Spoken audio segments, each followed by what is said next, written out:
Welcome back, students. Now let's discuss about the drugs for bronchial asthma. We were discussing about the respiratory system and under respiratory system. Now let's discuss the drugs for bronchial asthma. What is bronchial asthma?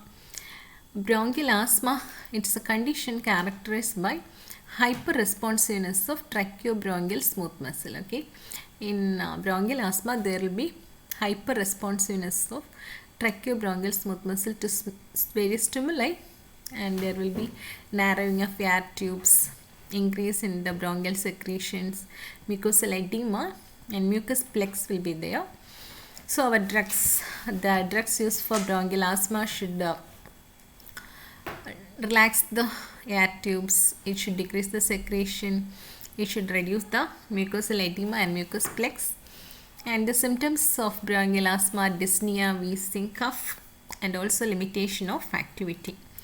Coming to the classification, we have bronchodilators, leukotriene antagonist, mast cell stabilizers, corticosteroids, and anti-IgE antibody. The bronchodilators are beta-2 sympathomimetics, methylxanthines, and anticholinergics. Under beta-2 sympathomimetics, we have salbutamol, terbutaline, bambuterol, salmeterol, and formoterol. The methylxanthines are theophylline, aminophylline, choline theophylinate, hydroxyethyl theophylline, and oxophylline. The anticholinergics are ipratropium bromide and tiotropium bromide. Leukotriene antagonists are montelukast and samfelukast. Mast cell stabilizers are sodium chromoglycate and ketotifen. Under corticosteroids, we have systemic and inhalational drugs. Systemic drugs are hydrocortisone, prednisolone, and other glucocorticoids. Inhalational are beclomethasone dipropionate, budesonide, fluticasone propionate, flunisolide, and cyclisonide. And anti-IgE antibodies omalizumab. Okay, and first coming to the bronchodilators. Under bronchodilators, the first category is the beta-2 sympathomimetics, beta adrenergic agonist, that is sympathomimetics.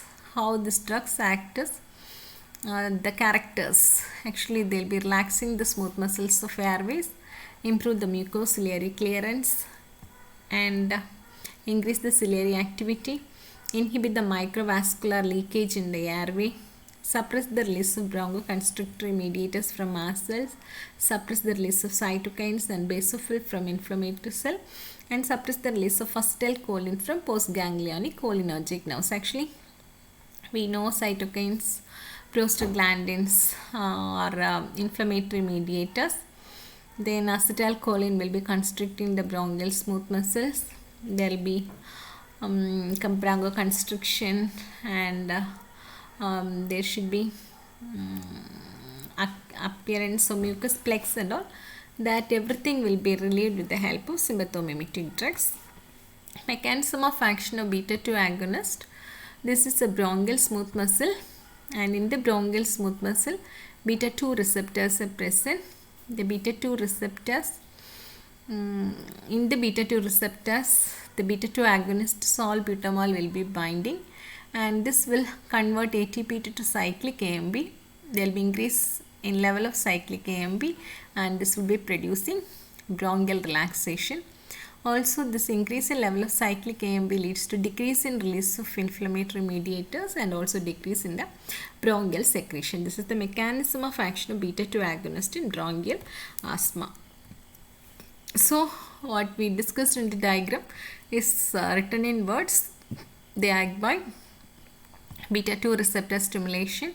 Actually, beta-2 receptor stimulation activate the GS receptors, which is a G protein coupled receptor, and there will be increase in cyclic AMP levels. So, there will be relaxation of bronchial smooth muscles. It also inhibits the release of inflammatory mediators and cytokines. And if you see where this beta-2 adrenergic receptors acts is, the beta-2 adrenergic receptors are present in the bronchial smooth muscles.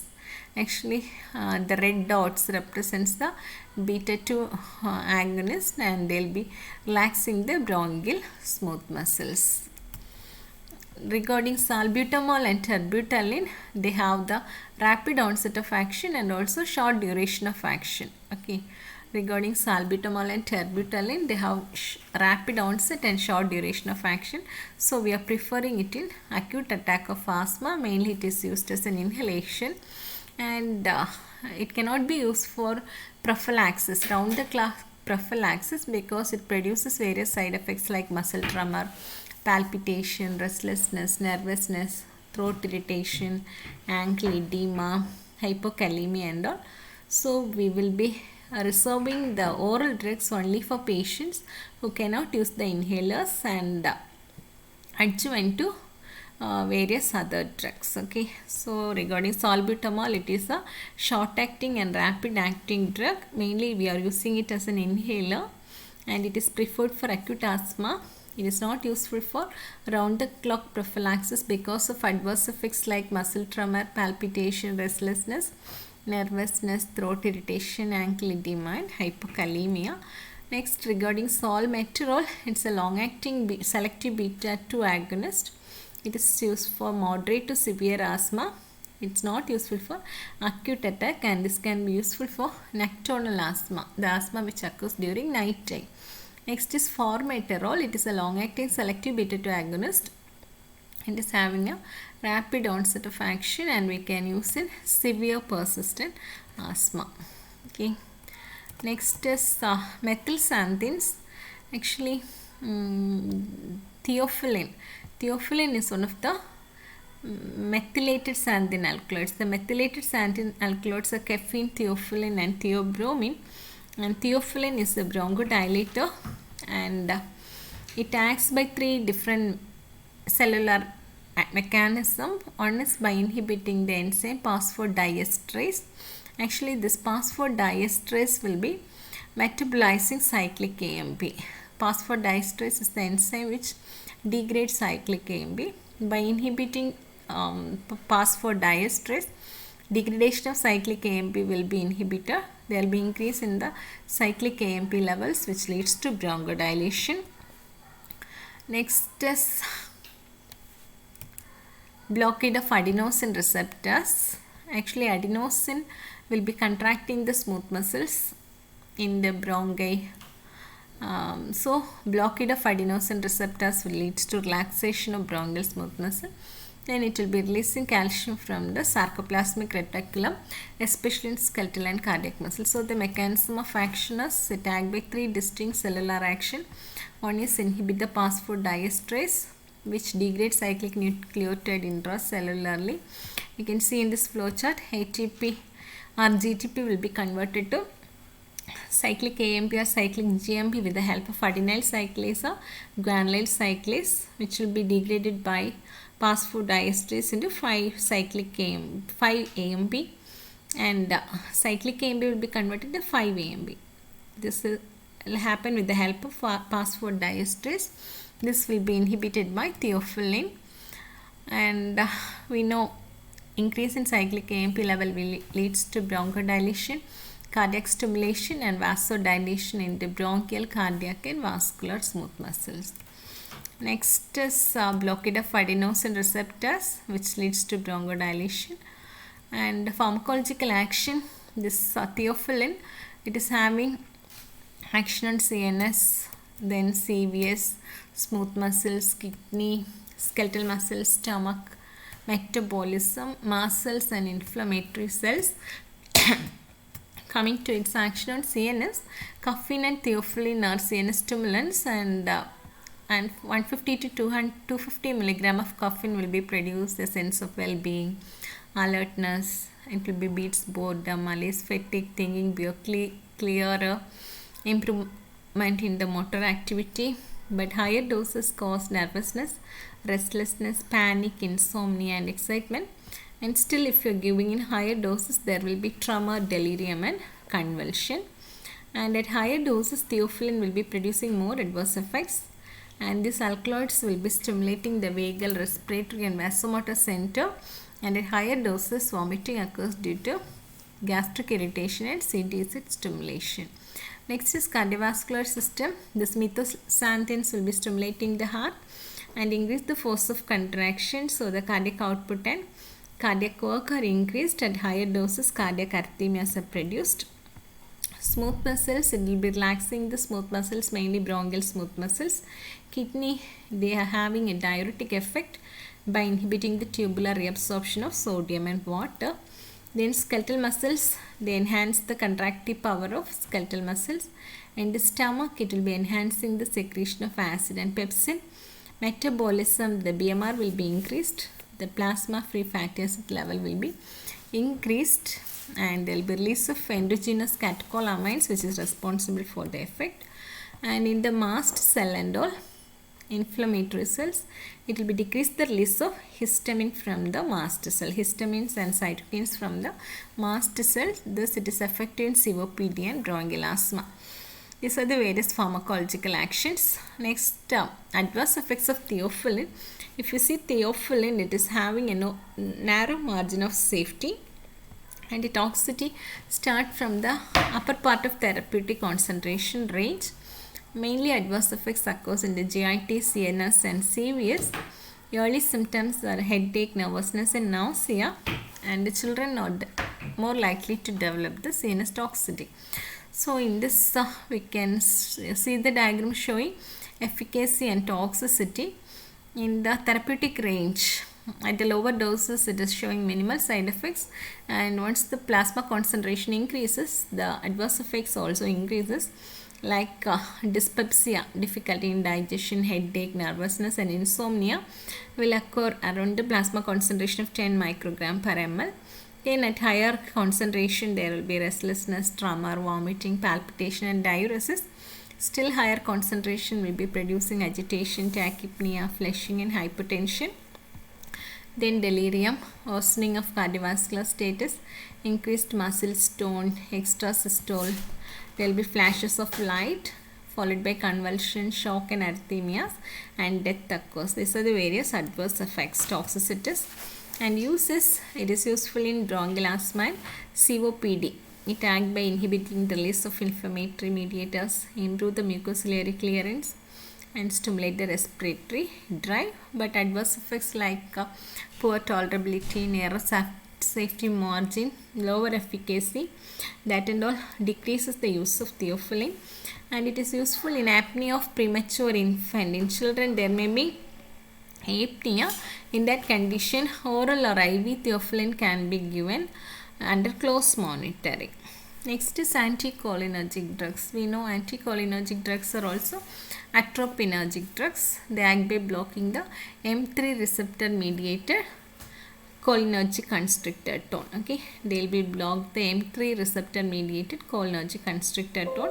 It will be acting in the larger airways. Here we can see the M3 receptors are present in the larger airways. So the drug will be acting on the larger airways, and they will be blocking the M3 receptor mediated bronchoconstriction. And if we know, there are two drugs, ipratropium bromide and tiotropium bromide. Ipratropium bromide is short acting, that is the duration is 4 to 6 hours, whereas the tiotropium bromide is long acting and the duration is 24 hours. They are used as inhalers, aerosols, and the side effects are less because of poor systemic absorption. Mainly these drugs are useful in asthmatic bronchitis, COPD and psychogenic asthma. So patients with asthmatic bronchitis, COPD and psychogenic asthma will be responding to anticholinergics. Next category is the leukotriene antagonists, like this saferleucast and montelukast.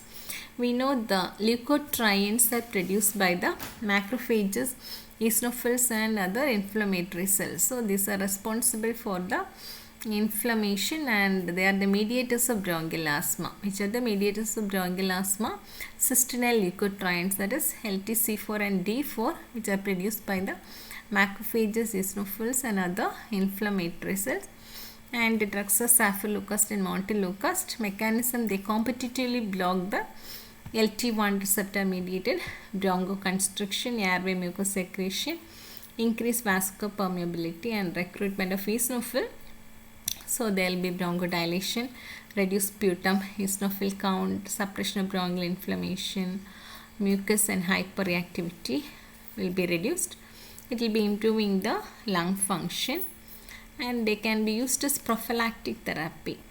Okay, we can use this drugs in as prophylactic therapy of mild to moderate asthma as alternative to inhaled glucocorticoids. Next is Silutan. It is a LOX inhibitor. It also inhibits the leukotriene mediated responses. Next is mast cell stabilizers. Mast cell stabilizers means they will be stabilizing the mast cell and they will be inhibiting the degranulation of mast cells. Actually, histamine, leukotrienes, platelet activating factor, interleukins are stored in the mast cells. Thus, the sodium chromoglycate will be preventing the degranulation of mast cells, and it will be decreasing the cellular inflammatory response. It will be reducing the bronchospasm induced by allergens, irritants, cold air and exercises. It is not a bronchodilator, so we can't use this during an acute attack, and it is not absorbed orally. Since it is not absorbed orally, we can't use this as a oral formulation. It can be used only as an aerosol, and it is useful in bronchial asthma, allergic rhinitis and allergic conjunctivitis. In bronchial asthma, it is a prophylactic drug. In allergic rhinitis, it is used as a nasal spray, and in allergic conjunctivitis, we can use it as eye drops. Adverse effects are negligible, but still it can produce bronchospasm, throat irritation in some patients who are using very fine powder inhalation. Next is ketotifen. Ketotifen is an antihistaminic drug, and it will be inhibiting the immunogenic inflammatory and mediator release. It's not a bronchodilator. Adverse effects are sedation and dry mouth. Next is corticosteroids. The corticosteroids are not bronchodilators. Actually, we have prednisolone, beclomethasone and all. They are mainly anti-inflammatory in nature. They inhibit the inflammatory cytokine production and also eosinophilic and lymphocytic infiltration into the lungs. They will be suppressing the antigen-antibody interaction. Mechanism of action. We have so many mechanisms like suppress the phospholipase A2 and decrease histamine content, stabilize the lysosomes, inhibit the release of cytokines and chemical mediators from eosinophil, inhibit the release of prostaglandin and upregulate the beta-2 receptors. So we have systemic corticosteroids and also inhalational corticosteroids. We are using systemic corticosteroids in severe chronic asthma and status asthmaticus. The severe chronic asthma, if it is not responding to bronchodilator therapy, mainly we will be using bronchodilators. But if it is not responding to bronchodilator therapy, we can start with IV glucocorticoid. Then we can shift it to oral therapy. Then in case of severe acute asthma, we can start with prednisolone. Which is not controlled by bronchodilators. We can start with prednisolone 20 to 60 mg, then we have to gradually reduce the dose. In status asthmaticus, which is not responding to bronchodilators, we can start with IV glucocorticoid and then shift to oral therapy. And COPD also we can give oral glucocorticoids. Next is inhaled corticosteroids. They are beclomethasone, dipropionate, budesonide, fluticasone and cyclisonide. And these are the first line drugs for chronic persistent asthma. They have less systemic side effects, but the long term uses may produce adverse effects. It will be reducing the airway inflammation. Adverse effects are sore throat, dysphonia, that is difficulty in voice production, and oropharyngeal candidiasis. We can reduce the candidiasis by using nystatin or clotrimazole. Systemic side effects will occur if the dose exceeds 600 microgram. They are bruising, hyperglycemia, pituitary adrenal suppression, mood swings, osteoporosis, growth retardation in children. Then beclomethasone dipropionate. It is having anti-asthmatic activity because of anti-inflammatory property. Candidiasis and decrease in bone density occurs. Budesonide more potent than beclomethasone. Next is the anti-IgE antibody. It is a humanized monoclonal antibody, and we know this is the mast cell. in the surface of the mast cell in hyperactive individuals, hypersensitive individual, sensitized individual, in the surface of mast cells IgE antibody will be there. Okay, in atopic sensitive individual, in the surface of the mast cell IgE antibody will be there. So whenever an antigen binds to the antibody, antigen antibody interaction occurs, and there will be activation of the tyrosine protein kinases. This will be phosphorylating and activating phospholipase C, which will convert PIPT to IP3, and there will be release of calcium ions, and this calcium ions will help in the release of the granules. Granular contents will be released, and there will be release of histamine. Histamine will be released from the mast cell. The released histamine will be producing bronchoconstriction. Okay, so omalizumab, it's an anti-IgE antibody which neutralizes the antibody. It will be binding to the antibody, and it will prevent the binding of antigen to the receptors. In severe extrinsic asthma, it can be used to reduce the steroid content. It's a very expensive drug, and if you are using this drug, it reduces the frequency of hospitalization. So with this, we are completing the drugs used for bronchial asthma. Hope you're clear. We have different categories like bronchodilators, then leukotriene antagonist, mast cell stabilizers, corticosteroids, and anti-IgE antibody. Okay, thank you.